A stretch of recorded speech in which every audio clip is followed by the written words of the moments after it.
Stop. Are you buying a home in Georgia in 2025? If so, in this video, I'm going to give you the truth about closing costs when you purchase a home in Georgia. Hey guys, Trey here with Living in Middle Georgia. Today we're going to break down closing costs, what that's going to look like for you if you're looking to buy a home in Georgia in 2025. Now, I feel like there's a lot of misunderstanding when it comes to closing costs and down payment. So I just want to start by saying those are two completely different things. Okay, so your closing costs are what's going to have to be paid at the closing table on top of your down payment. Now, what are these things?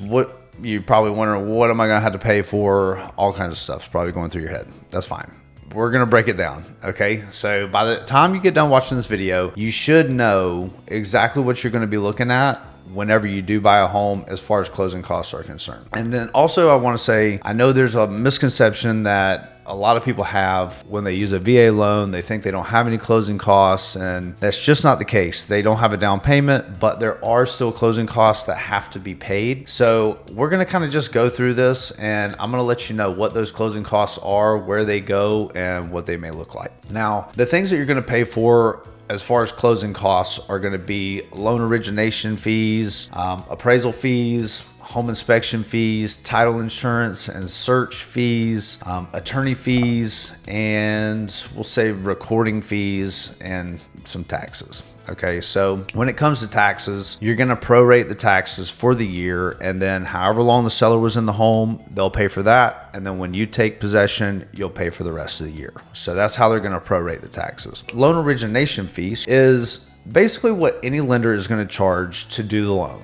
So when you're picking a lender, make sure you're talking to them about their fees and seeing what it's going to charge you, what they're going to charge you in order to actually do the loan for you. And you can kind of compare lenders. Some are more than others. So I would say make sure to talk to a couple lenders and make sure you find the best deal for yourself or the best fit for your transaction.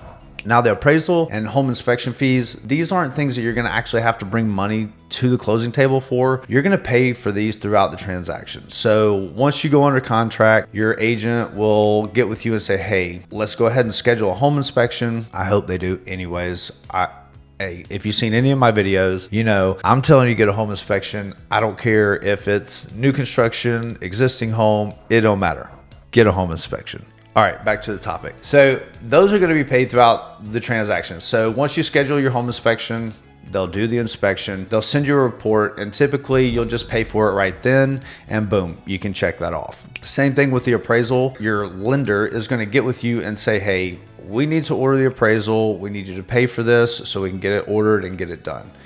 Boom, you can check that off. So you will not have to pay for those two later down the road at the closing table whenever you close on the property. Now, the title insurance and search fees, now this is for the attorney's office to be able to run the title search, make sure there's no clouds or anything on the title is transferable, and the title insurance is going to make sure that once you buy the home, Johnny down the block can't come back saying he has rights to your home for any reason, and you know you'll be protected. Attorney fees, that's just what it is. Everybody's got to get paid. Nobody does anything for free, especially these days. So that's just for the attorney that closes the transaction. And then the recording fees and taxes, we went over the taxes, but recording fees is for the courthouse to record the sale and file it where it's supposed to be.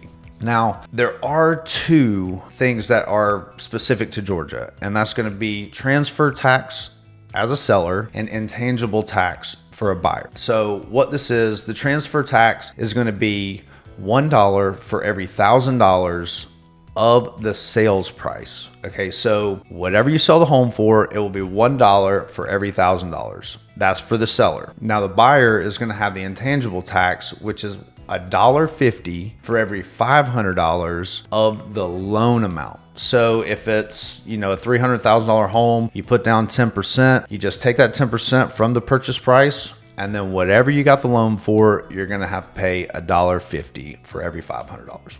Okay, just wanted to put that out there. I don't feel like a lot of people know that. Now, you're probably asking, is there any way to negotiate any of this? And the answer is yes. Now, you can't really negotiate with the attorney's office or anything like that, but you can negotiate with the seller whenever you submit an offer. So if we put in an offer and say, hey, you know, we're looking at our bank account, we don't have $10,000 for closing costs, you can add that into your offer and ask the seller to pay it. Now, whether they agree to it or not, that's a completely different story. So let's just say you ask them to pay $10,000 of your closing costs. They may counter and say, well, we don't want to pay $10,000, but we'll give you $5,000.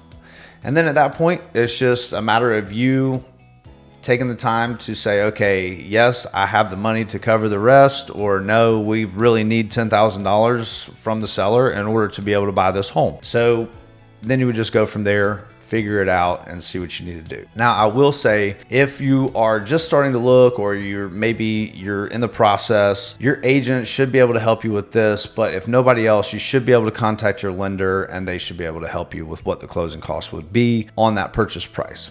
But I have a little tip. Okay, so I always tell my clients 4% of the purchase price should cover what your closing costs will be.